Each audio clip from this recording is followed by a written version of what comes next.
नमस्कार, मैं हूं आपके साथ इंशा। नेशनल लूडो 24 पे आप सभी का बहुत बहुत स्वागत है। इस वक्त की खबर देखिए मैनपुरी से सांसद डिंपल यादव जिला समाजवादी पार्टी कार्यालय पहुंची। कार्यालय पहुंचकर डिंपल यादव ने जयप्रकाश नारायण की जयंती को मनाया और वहीं आकाशीय बिजली से मृत्यु हुए लोगों के परिवारों को 1-1 लाख रुपए की आर्थिक सहायता प्रदान की। फिर उन्होंने प्रेस वार्ता कर पत्रकारों के सवालों का बेबाकी से जवाब दिया। जहां मुख्य चुनाव आयुक्त राजीव कुमार ने कहा कि आचार संहिता लागू होने के बाद किसी ने लाभ देने वाली घोषणा की तो उसके खिलाफ कार्यवाही की जाएगी। इस पर भी डिंपल यादव जमकर बोली। कहा कि लोग मैनिफेस्टो की बात करते हैं, ये डेमोक्रेसी का एक स्ट्रक्चर है जहां पार्टी बताती है कि जब सरकार में आएगी तो किस तरह से जनता की सेवा कर पाएगी। और मुझे लगता है कि चुनाव आयोग का कोई अधिकारी नहीं है इस तरीके की बात करने का।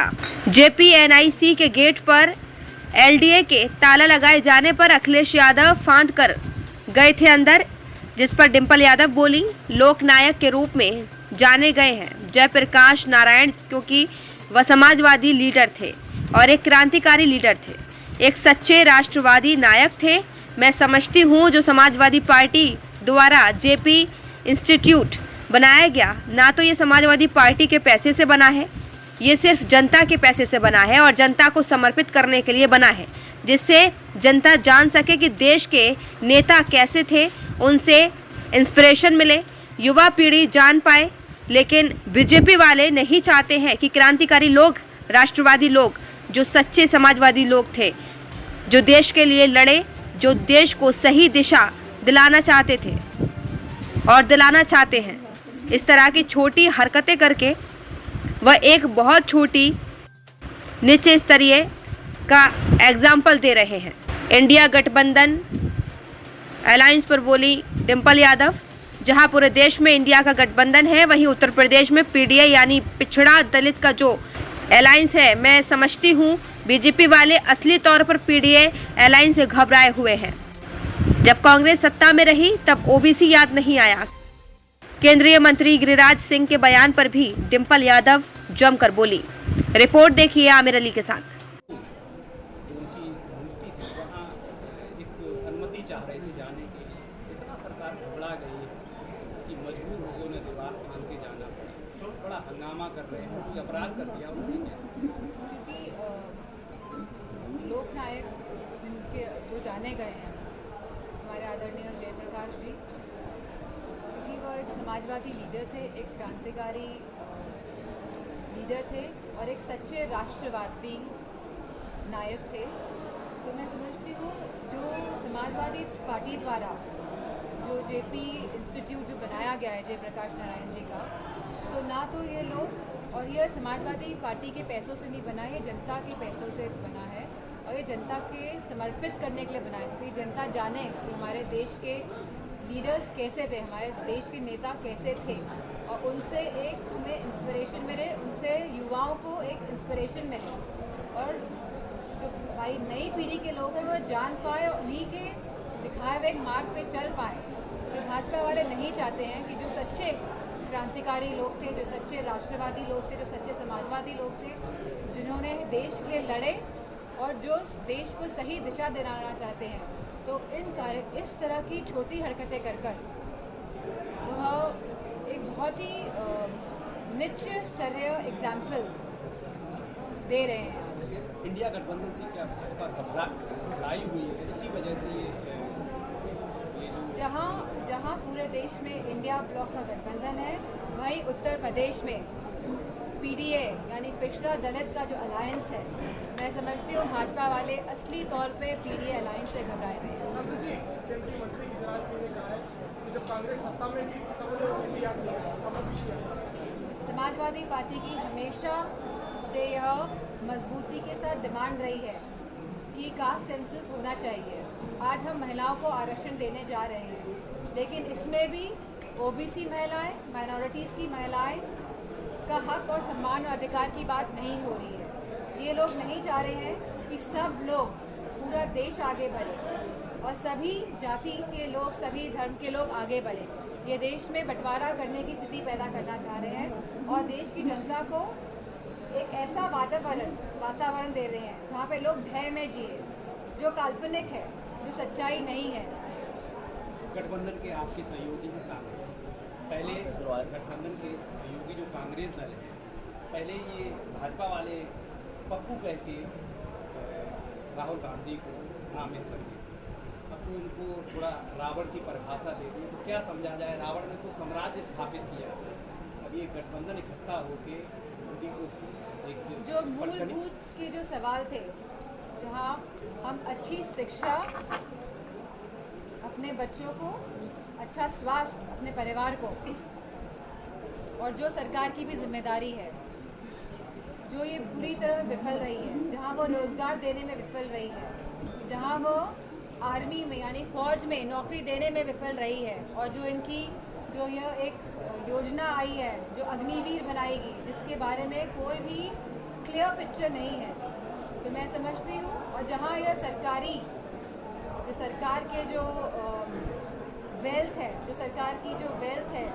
जिस तरह एयरपोर्ट्स हैं हमारे, जिस तरह रेलवेज़ हैं, जिस तरह रेलवेज़ के साइड में जो ज़मीनें हैं, इन सब को बेच रही है, इन सब का प्राइवेटाइजेशन कर रही है, तो मेरा मानना है कि सरकार गलत दिशा में देश को लेके जा रही है, जहां उसे कोई चिंता नहीं है देश की महिलाओं की, देश के युवाओं की, देश की जनता की।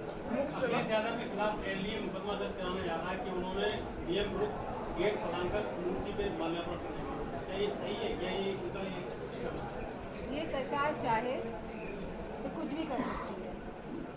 ये बुलडोज़र चलाती है लोगों के घरों में, किस रूल के तहत ये बुलडोज़र चलाती है? क्या न्यायपालिका नहीं है हमारे देश में? आप किस तरह का मैसेज देना चाह रहे हैं? तो ये भी उसी तरह का मैसेज देने की कोशिश की है। मुख्य चुनाव आयुक्त राजीव कुमार ने कहा है कि जो आचार संहिता लागू होने के बाद किसी भी पार्टी ने अगर घोषणा लाभ देने की घोषणा की, उसके खिलाफ कार्रवाई की। लाभ देने वाली घोषणा की बात कर रही है? लोग मैनिफेस्टो की बात करते हैं, ये डेमोक्रेसी का एक स्ट्रक्चर है, जहाँ पार्टी बताती है कि वो आज जब सरकार में आएगी तो जनता की किस तरह सेवा कर पाएगी, और मुझे लगता है कि चुनाव आयोग का कोई अधिकार नहीं है इस तरह की बात करने का।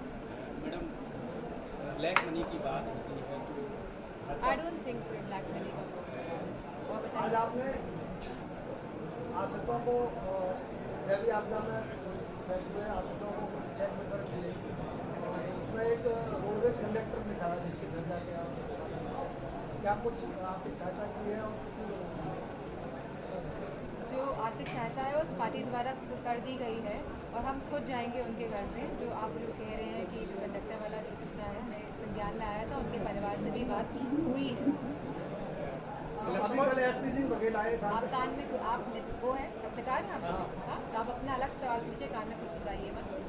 हाँ, एसपी सिंह बघेल साहब कल बैंकुल पहुँचे और करैल से चूंकि विधायकी का चुनाव भी लड़ेगा, उनका कहना है कि डालीपुर में अखिलेश जी पहुँचे, लेकिन सांसद मैनपुरी नहीं पहुँचे। अब तक 3 लोगों से शिकायत की है विधानसभा और लोकसभा।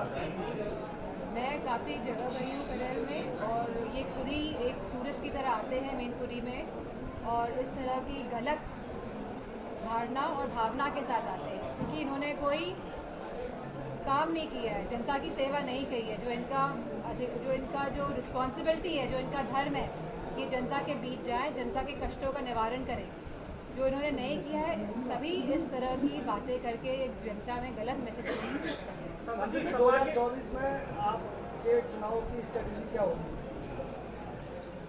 2024 जैसे राष्ट्रीय अध्यक्ष जी ने कहा है, हमारी स्ट्रैटेजी पूरी तरह पीडीए से ही निर्धारित होगी और निर्धारित है, और लोग समझ रहे हैं, और पूरा संपूर्ण उत्तर प्रदेश समझ रहा है जो स्थिति आज उत्तर प्रदेश की है, जहाँ इतने जघन्य अपराध हो रहे हैं, इतनी घटनाएं हो रही है, कौन किसको मार दे रहा है, जहाँ न्याय की बात नहीं हो रही है। बात ये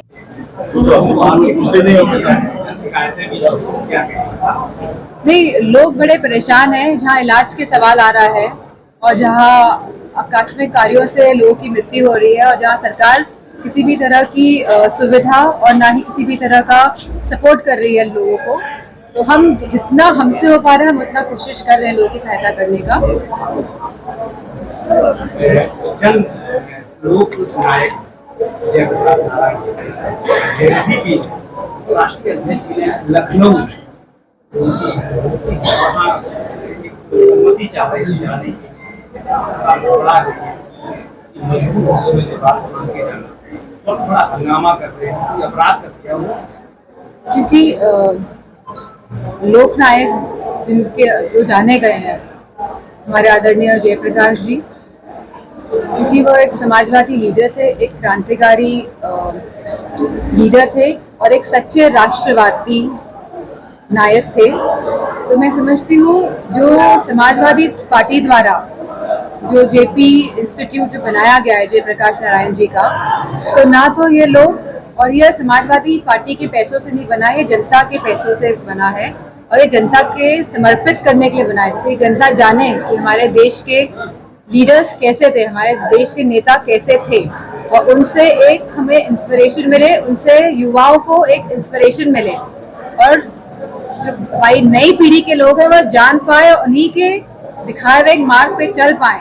तो भाजपा वाले नहीं चाहते हैं कि जो सच्चे क्रांतिकारी लोग थे, जो सच्चे राष्ट्रवादी लोग थे, जो सच्चे समाजवादी लोग थे, जिन्होंने देश के लिए लड़े और जो देश को सही दिशा दिलाना चाहते हैं, तो इस तरह की छोटी हरकतें कर वह एक बहुत ही निश्चय स्तरीय एग्जाम्पल दे रहे हैं आज।